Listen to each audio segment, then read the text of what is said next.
Halo, Halo. Assalamualaikum warahmatullahi wabarakatuh. Perkenalkan, nama saya Seda Lutfia. Saya Muhammad Diki Widantoro. Kami dari Prodi D4 Perpustakaan Digital, Fakultas Sastra, Universitas Negeri Malang, akan menjelaskan tentang mengenai Materi. subnetting. Ya. Ya baik, sebelum kita lanjut ke materi, saya akan memberikan rincian pada video kali ini. Terdapat beberapa poin.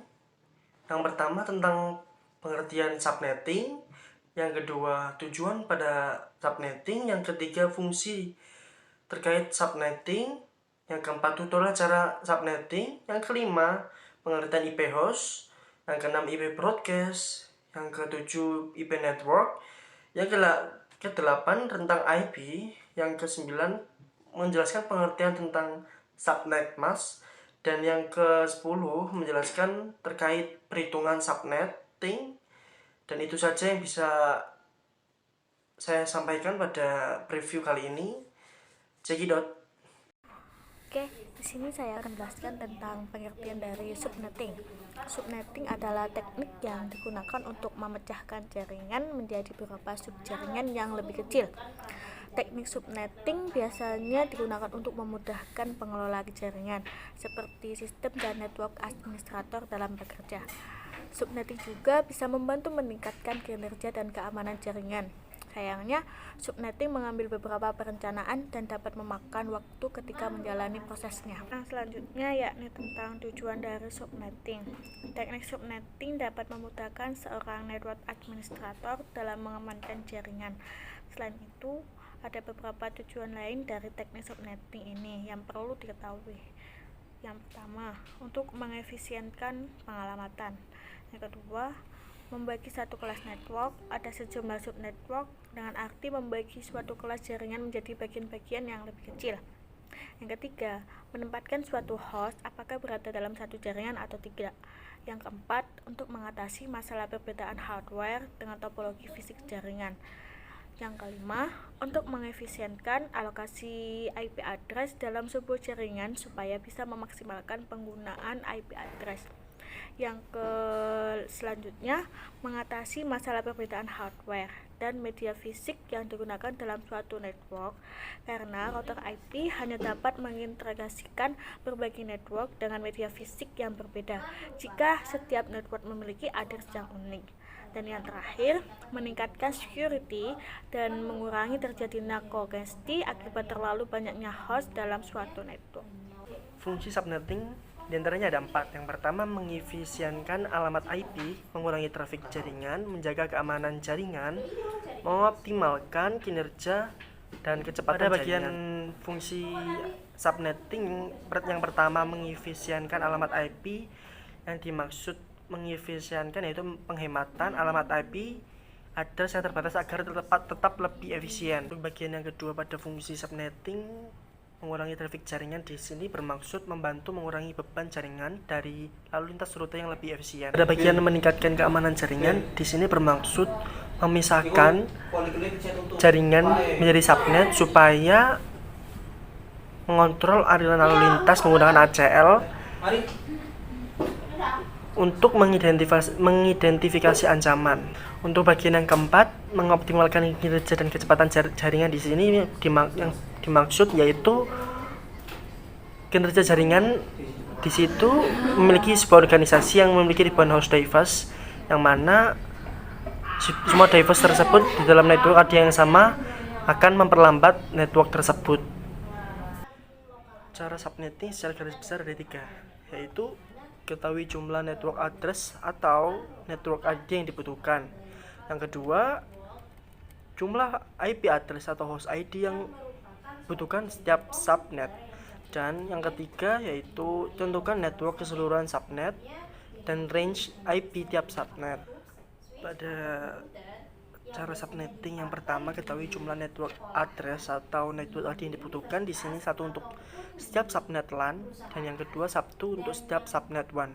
Jaringan bisa saja agak kompleks yang memiliki beberapa zona seperti internet, externet, DMS dan lainnya. Tapi sederhananya kita bisa saja bagi membuat subnet tersebut untuk dipisahkan per subnetnya. Untuk cara subnetting yang kedua, jumlah IP address atau host ID yang dibutuhkan tiap subnet, yaitu satu untuk setiap TCP IP host, dan yang kedua satu untuk setiap interface router atau switch. Langkah kedua di sini yaitu mengetahui beberapa banyak IP address yang dibutuhkan. Nah, yang butuh IP address yaitu perangkat-perangkat host, lalu perangkat tersebut harus dihitung banyak server yang ada. Setelah jumlahnya diketahui, maka bisa dikatakan topologinya sudah dilengkapi dengan jumlah kebutuhan IP tiap host di jaringan LAN dan WAN. Bisa ditambahkan notasi interface router dan switch karena akan dipasang IP address. Untuk cara subnetting yang bagian yang ketiga, tentukan network keseluruhan, subnet dan range IP tiap subnet. Subnet max unik untuk network keseluruhan, sedangkan subnet ID unik untuk setiap segmen fisik, dan range IP address tiap subnet. Cara menghitung subnetting, ingat ada dua hal. Yang pertama, tentukan kelas IP address yang mau digunakan dan materi IP address sebelumnya. Yang kedua, alokasikan alamat network yang cukup untuk masa mendatang manakala ada penambahan.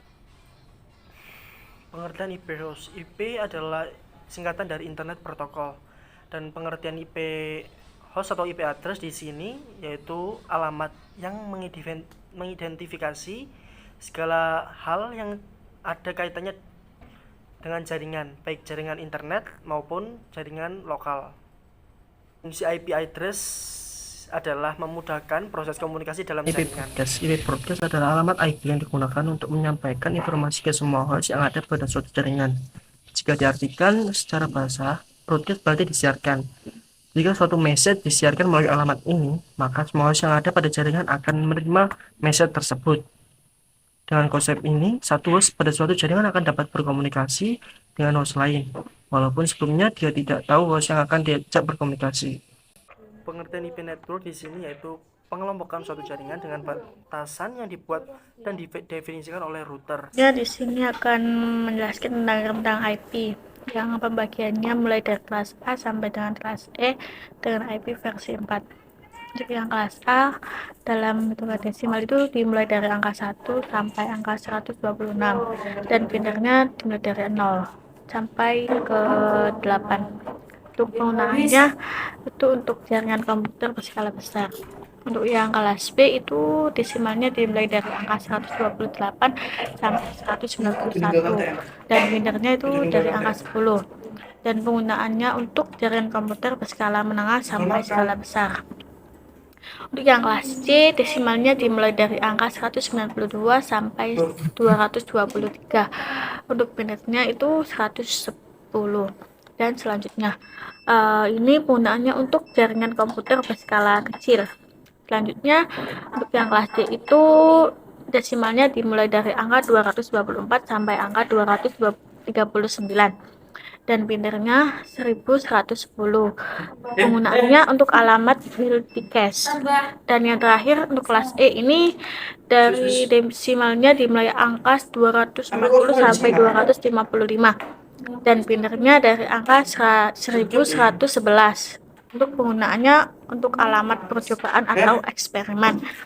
Pengertian subnet max.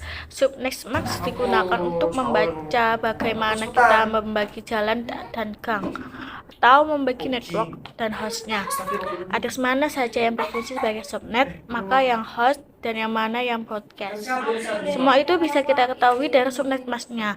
Perhitungan subnetting bisa dilakukan dengan dua cara. Cara binary yang relatif lambat dan cara khusus yang lebih cepat. Pada hakikatnya, semua pertanyaan tentang subnetting akan berkisar di 4 masalah, yaitu jumlah subnet, jumlah host per subnet, blok subnet, dan alamat host. Nah, perhitungan subnetting. Untuk subnetting di sini kita tuh mencari angka 10. Nah, untuk angka 10 di sini tuh tidak ada, jadi kita pakai yang lebih di atasnya angka 10. Jadi kita itu pakai angka 16 ini. Untuk network ID-nya kita pakai original networknya itu 192.168.4.0 atau 28. Terus kita jabarkan di sini. Kita pakai angka 16 sama seperti subnetnya 16 untuk bisa menghasilkan angka 32, maka kita jumlahkan 16 tambah 16 lalu sampai akhir. Jadi untuk ini tuh jumlahnya ada 16 guys. Untuk subnet masknya kenapa ke 28? Kita ambil yang di sini. Ini sama 28 kan. Nah, terus untuk host ID range-nya itu kita dapat angka 1 itu dari kita jumlahkan 1 di sini. Nah, untuk of useful host-nya 14 ini kita hasilkan dari angka 16 ini dikurangi 2. Dikurangi 2 dari mana? Dari broadcast ID sama network ID. Nah, untuk broadcast ID-nya itu 192.168.4.15 itu kita hasilkan dari ini. 16 ini dikurangi 1. Jadi hasilnya bisa 15 ini. Nah, untuk selanjutnya yang ini itu kita jumlahkan dari network ID itu di jumlah 1. Terus ini 30 itu dari broadcast ID 31 ini dikurangi 1. Nah, 31 ini dari network ID ini dikurangi 1. Jadi, ini hasilnya itu network ID dikurangi 1, terus yang ini network ID di plus 1. Terus yang sebelahnya ini dari broadcast ID dikurangi 1. Jadi, begitu. Setelah melihat video terkait materi yang sudah dipaparkan, kami memberikan video lain yang tidak ditampilkan pada video sebelumnya. Untuk hal itu, jangan lupa ditonton. Thank you. Hello everyone. In today's session of CCNA series, I'll discuss about IPv4 address, network, and host portion. Also, we'll discuss about subnet mask. Each network running TCP/IP must have a unique network number, and every machine on it must have a unique IP address.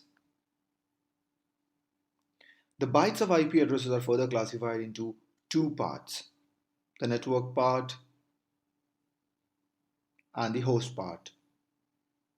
The network part specifies the unique number assigned to your network. It also identifies the class of the network assigned. Host part is the part of the IP address that you assign to each host. It uniquely identifies this machine on your network. Note that for each host on your network, the network part of the address will be same, but the host part must be different. But how do hosts know which portion of 32-bit is network and which is host? That is the job of the subnet mask. In TCP/IP, the parts of the IP address that are used as the network and host addresses are not fixed. So, the network and the host addresses above cannot be determined unless you have more information. This information is supplied in another 32-bit number called a subnet mask. When an IP host is configured, a subnet mask is assigned along with an IP address. Similar to IPv4 address, the subnet mask is represented in dotted decimal format for ease of use. Like the IP address, the subnet mask is 32 bits long. The subnet mask signifies which part of the IP address is network and which part is host. The subnet mask is compared to the IP address from left to right, bit by bit. The ones in the subnet mask represent the network portion and the zeros represent the host portion. Note that the subnet mask does not actually contain the network or host portion of an IP address. It just tells the computers where to look for these portions in a given IPv4 address. Let's take an example to determine the network address and the host address of below IP 192.168.123.132. In this example, the subnet mask is /24, or you can call it as 255.255.255.0. So the subnet mask, if you convert in binary, will be 24 ones and 8 zeros. Lining up the IP address and the subnet mask together, the network and the host portion of the address can be separated. The first 24 bits, the number of the ones in the subnet mask, are identified as the network address, with the last 8 bits, the number of remaining zeros in the subnet mask, identified as the host address. This gives you the following network address in binary format and the network address in decimal format will be 192.168.123.0, and the host address in binary format will be, which if we convert to decimal, we will have an host address as 132. So now you know from this example, /24 subnet mask and the network ID is 192.168.123.0 and the host address is 132. That's it for this session. In my next session, I'll discuss about IP address classes. Oke, terima kasih. Sekian penjelasan dari kami. Semoga bisa bermanfaat, terutama bagi kalian semua dan juga bagi kita. Kami akhiri. Wassalamualaikum warahmatullahi wabarakatuh.